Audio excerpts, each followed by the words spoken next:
Welcome back to my channel. இன்றைக்கி லஞ்சுக்கு புளிச்சாறு, carrot பொரியல், உருளைக்கிழங்கு பொடிமா, அப்பளம் தான். ஸோ ஃபஸ்ட்டு ரைஸை எப்பயும் போல் வச்சிடலாம். ஸோ அது ஒரு பக்கம் குக் ஆகிட்டு இருக்கும் போதே சைமல்டேனியஸாக மொத்த ஒர்க்கையும் ஸ்டார்ட் பண்ணி கம்ப்ளீட் பண்ணிடலாம். ஸோ ஒரு கப் ரைஸ்க்கு 2.5 கிளாஸ் பெரிய கிளாஸில் தண்ணி. ஸோ புளிச்சாறு நம்ம 2 days கூட வச்சு சாப்பிட்லாம். டேஸ்ட் நல்லாயிருக்கும். அண்ட் பாப்பாவுக்குமே ரொம்ப பிடிக்கும். வீட்டில் ஆல்மோஸ்ட் எல்லாருக்குமே இந்த சிம்பிள் லஞ்ச் பிடிக்கும். அடுத்து புளி ஊற வைக்கிறதுக்கு 2 கிளாஸ் தண்ணியை ஹீட் பண்ணிக்கிறேன். ஸோ நல்லா கொதிக்கிற தண்ணியில் புளியை ஊற வச்சோன்னா சீக்கிரமாகவே ஊறி வந்துடும். பாயில் பண்ண தண்ணியை வேறு பாத்திரத்துக்கு மாற்றிட்டேன். இப்போ நான் காற்றளவுக்கு புளியை ஊற வச்சுக்கலாம். ஸோ இது ஒரு 2 daysக்காவது நமக்கு யூஸ் ஆகும். ஸோ நைட்டுக்குமே ரைஸ் தான் இன்றைக்கி சாப்பிட போகிறோம். அதனால இந்தளவுக்கு ஊற வச்சுருக்கேன். அண்ட் வேணும்னா ஃப்ரிட்ஜில் வச்சுட்டு கூட மேபி எக்ஸ்ட்ரா 1 day யூஸ் பண்ணிக்கலாம். ஸோ இது வச்சு சாப்பிட்ற மாதிரி தான் இருக்கும். கெட்டெல்லாம் போகாது. நல்லா கொதி விட்டு கரெக்டான பதத்தில் குக் பண்ணி எடுத்தோன்னா வச்சு சாப்பிட்லாம். பொடி மாஸ் பண்ணுறதுக்கு கிழங்குமே பாயில் பண்ண போகிறேன். நல்லா வாஷ் பண்ணிவிட்டு 2ஆக கட் பண்ணி தண்ணி சேர்த்து ஒரு 3 whistles வேக வச்சுக்கலாம்.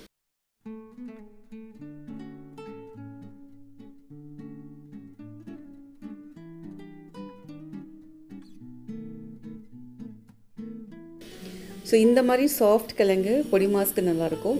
கொஞ்சம் ஹார்டாக இருக்க கிழங்கெல்லாம் ஃப்ரைக்கு டேஸ்ட் நல்லாயிருக்கும். 4 கேரட்டு தான் சமையல் பண்ணலான்னு எடுத்தேன். பட் குவான்டிட்டி 3 கேரட்டுக்கே தாராளமாக இருந்தது. அதனால் 1 மட்டும் எடுத்து வச்சுட்டு ரிமைனிங் கேரட் பொரியல் பண்ணிடலாம். எப்பயும் போல் தாளிக்கிறதுக்கு மட்டும் கொஞ்சமாக எண்ணெய், கடுகு, வெங்காயம் சேர்த்து தாளிச்சிட்டு கிரைட் பண்ண கேரட்டையும் சேர்த்து லைட்டாக வதக்கிட்டு கொஞ்சமாக தண்ணி, மிளகாத்தூள், உப்பு, அவ்வளோதான்.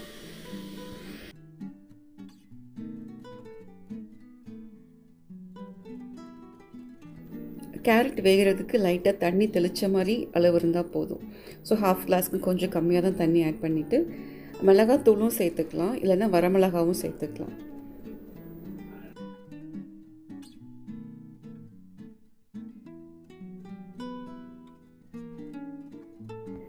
கேரட் மூடி போட்டு வேக வச்சு ஒரு 10 minutesல ரெடி ஆகிடும். இப்போ தண்ணியெல்லாம் வத்திருச்சு. கேரட்டுமே ஃபுல்லாக ட்ரை ஆகிடுச்சு. கீழே மெயினாக அடி பிடிக்காமல் இருக்குது. ஸோ இதே கடாயை நம்ம அடுத்து புளிச்சாறு தாளிக்கிறதுக்குமே யூஸ் பண்ணிக்கலாம். ஸோ கொஞ்சம் காரமாக இருக்க கேரட் பொரியல் தயிர் சாதத்துக்கும் சூட்டபுளாக இருக்கும். இப்போ லாஸ்ட்டாக கொஞ்சம் கருவேப்பிலை, கொத்தமல்லியை சின்ன சின்ன பீஸாக சிசர்ஸில் கட் பண்ணி ஆட் பண்ணிக்கலாம். அண்ட் தேங்காய் துருவல் பொடி மாஸ்க்கும் கேரட்டுக்கும் சேர்த்த மாதிரி மிக்ஸி ஜாரில் சுற்றி எடுத்துருக்கேன். அதில் பாதி கேரட்டுக்கும் ரிமைனிங் பொடி மாஸ்க்கு யூஸ் பண்ணிக்கலாம்.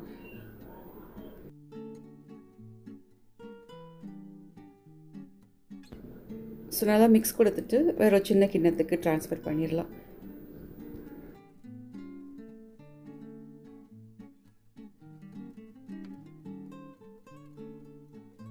வேக வச்ச ரைஸும் கிழங்குமே இப்போ ரெடியாக இருக்குது. கிழங்கு ஆற வச்சிட்ருக்கேன். ஸோ கிழங்கு ஆறுற அந்த மெயின் டைமில் புளிச்சாரையுமே தாளித்து விட்டுடலாம்.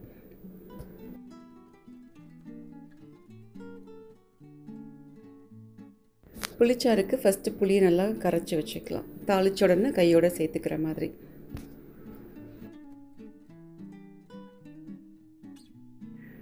கேரட் பொரியல் பண்ண கடாயில் கொஞ்சம் தாராளமாக நல்லெண்ணெய் சேர்த்துக்கலாம். அப்போ தான் புளிச்சாறு டேஸ்ட் நல்லாயிருக்கும்.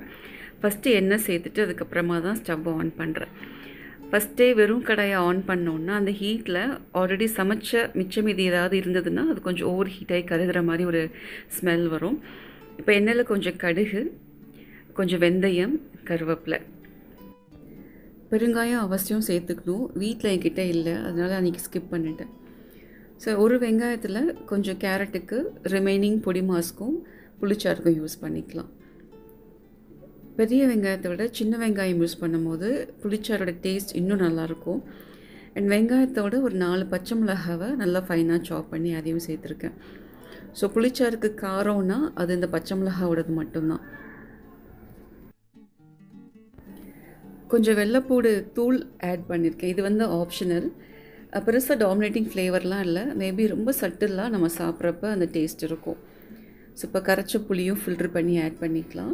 கரைச்ச புளியில் மிச்சம் இருக்கும் இல்லையா, அதில் டோட்டலாக ஒரு 2 glasses நான் பிரித்து தண்ணி ஆட் பண்ணியிருக்கேன். ஃபஸ்ட்டு ஒரு 1/2 glass ஆட் பண்ணேன். அதுக்கப்புறமா மறுபடியும் ஒரு 1.5 glass தண்ணி ஆட் பண்ணி கரைச்சி அதையும் சேர்த்துக்கலாம். ஸோ நம்ம கரைக்கிறப்பயே அந்த குவான்டிட்டி நல்லா தெரியும். ஸோ எக்ஸ்ட்ரா தண்ணி வேணும்னா அதுக்கு ஏற்ற மாதிரி ஆட் பண்ணிக்கலாம். ஸோ புளி வேஸ்ட் ஆகாமல் நல்லா கரைச்சி எடுத்துக்கணும், அவ்வளோதான்.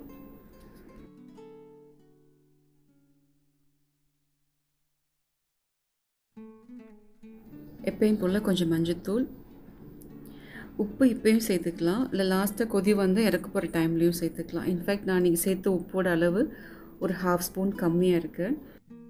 ஸோ அந்த மாதிரி டைமில் நம்ம சாதத்தில் புளிச்சாறு ஊற்றி சாப்பிட்றப்போ அந்த டைமுக்கு எவ்வளோ தேவையோ அந்தளவுக்கு உப்பு சேர்த்து மிக்ஸ் பண்ணி சாப்பிட்டோன்னா டேஸ்ட் பேலன்ஸ் ஆகிடும். இப்போ மூடி போட்டு வேகட்டும். ஆல்மோஸ்ட் ஒரு 5-10 மினிட்ஸ் ஆல்ரெடி வெந்துட்டு தான் இருக்குது. நல்லா கொதி வந்து வெந்துட்டுருக்கு. ஸோ அதை பக்கத்து அடுப்புக்கு ஷிஃப்ட் பண்ணிட்டேன். சிம்மில் போட்டு நல்லா அது பாயில் ஆகட்டும். இந்த மெயின் டைமில் உருளைக்கிழங்கு பொடி மாசு ரெடி பண்ணிடலாம். பொட்டேட்டோ வேக வச்ச அதே பேனில் தான் தாளித்து விடுறேன். எண்ணெயில் கொஞ்சம் கடுகு, வெங்காயம், 2 வரமிளகாய், கொஞ்சம் கருவேப்பிலை.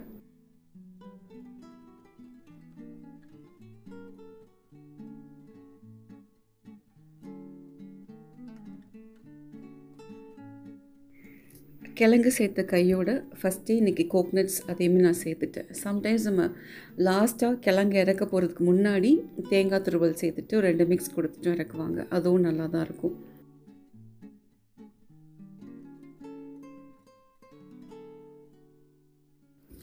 கிழங்கு, தேங்காய் அதெல்லாம் ஃபஸ்ட்டு மிக்ஸ் பண்ணிக்கலாம். அதுக்கப்புறமா உப்பு சேர்த்துட்டு அதையும் ஜென்டலாக மிக்ஸ் பண்ணிக்கலாம். ரொம்ப அடிக்கடி மிக்ஸ் பண்ணாலும் ஒன்றோட ஒன்று ஒட்டிட்டு ஒரு பெரிய லம்ஸாக ஃபார்ம் ஆகிடும். ஸோ கீழே அடிப்பிடிக்கிற மாதிரி தெரிஞ்சதுன்னா எக்ஸ்ட்ரா ஆயில் கூட கொஞ்சம் ஆட் பண்ணிக்கலாம்.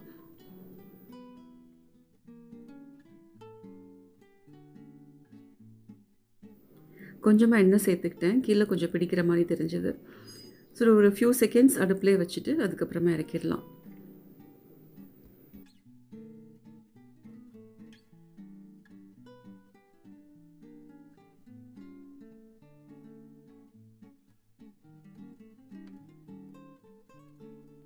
நான் கிழங்கு சமைக்கிற வரைக்கும் இன்னொரு அடுப்பில் புளிச்சாறு வெந்துட்டு இருந்துச்சு.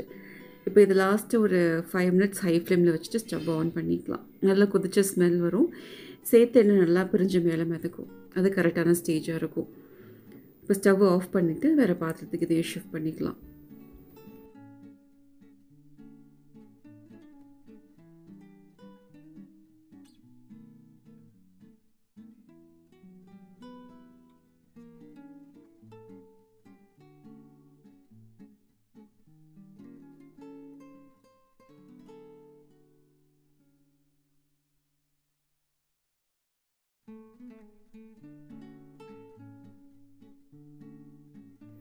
Rice ready, side by side appalamu porichiten. Hope you like my video. Thank you and happy food.